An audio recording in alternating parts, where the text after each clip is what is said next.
साल 1540 एक सूफी कवि ने एक ऐसी कहानी लिखी जिसने आने वाले सदियों तक इतिहास, राजनीति और भावनाओं को उलझा कर रख दिया।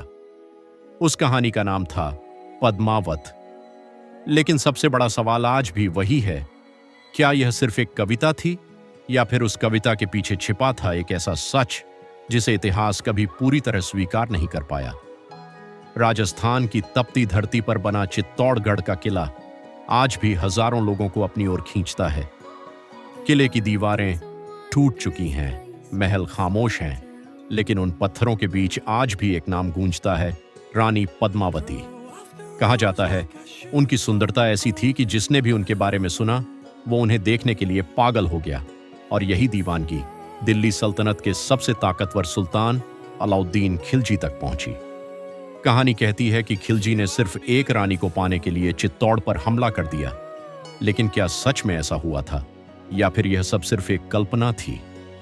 सबसे हैरान करने वाली बात यह है कि अलाउद्दीन खिलजी के समय के किसी भी सरकारी रिकॉर्ड में रानी पद्मावती का नाम तक नहीं मिलता, न किसी फारसी दस्तावेज में, न किसी युद्ध विवरण में और न ही किसी राजकीय इतिहास में। अगर पद्मावती सच में थी तो फिर इतिहास अचानक इतना खामोश क्यों हो गया?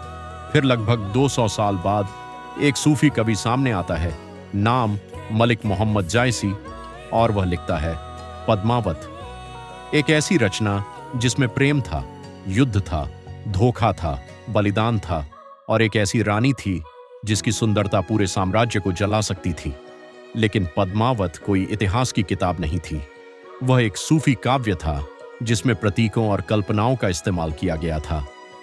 जायसी ने अपनी कहानी में सिंहल द्वीप का जिक्र किया, जादुई तोते का जिक्र किया और ऐसे कई घटनाक्रम लिखे जो वास्तविक इतिहास से मेल नहीं खाते। यहीं से इतिहासकारों के बीच विवाद शुरू हो गया। कुछ लोगों का कहना था कि पद्मावती सिर्फ एक काल्पनिक पात्र थीं, जो इंसानी लालच और मोह का प्रतीक थीं, लेकिन दूसरी तरफ राजस्थान की लोक कथाएं कुछ और ही कहती हैं। राजपूत समाज में रानी पद्मावती को सिर्फ एक किरदार नहीं, बल्कि सम्मान और बलिदान का प्रतीक माना जाता है। पीढ़ियों से उनकी कहानी सुनाई जाती रही है, लोकगीतों में उनका जिक्र मिलता है और चित्तौड़गढ़ में आज भी लोग उस जौहर कुंड की ओर इशारा करते हैं, जहां कथित तौर पर हजारों महिलाओं ने आग में कूदकर अपनी जान दे दी थी। जौहर एक ऐसा शब्द जो सुनने में जितना छोटा लगता है, उसके पीछे छिपा दर्द उतना ही भयावह था।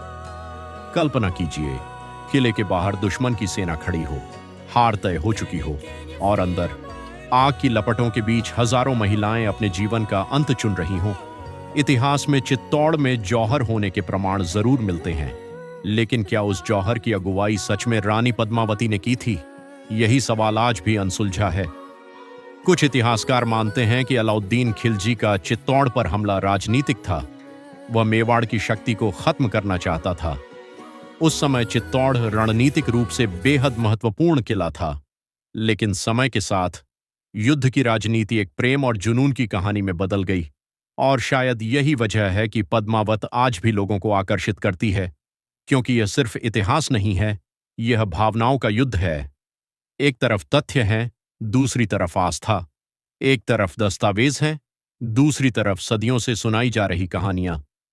दिलचस्प बात यह भी है कि जायसी ने अपनी रचना में कई सूफी प्रतीकों का इस्तेमाल किया था।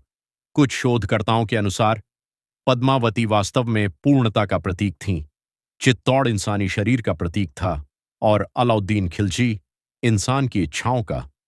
अगर यह सच है तो फिर पूरी कहानी का अर्थ ही बदल जाता है। यानी जिसे लोग इतिहास समझते रहे वह शायद एक आध्यात्मिक रूपक था। लेकिन फिर सवाल उठता है, अगर पद्मावती सिर्फ कल्पना थी तो उनकी कहानी लोगों के दिलों में इतनी गहराई तक कैसे उतर गई? क्यों आज भी चित्तौड़गढ़ का नाम आते ही सबसे पहले पद्मावती याद आती है?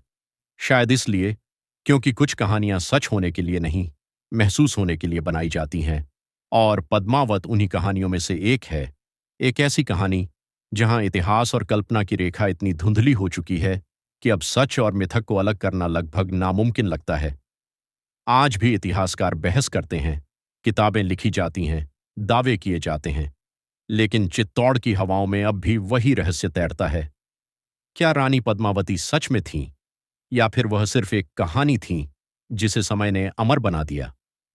शायद इसका जवाब कभी नहीं मिलेगा, क्योंकि कुछ रहस्य इतिहास के पन्नों में नहीं, लोगों के विश्वास में जिंदा रहते हैं।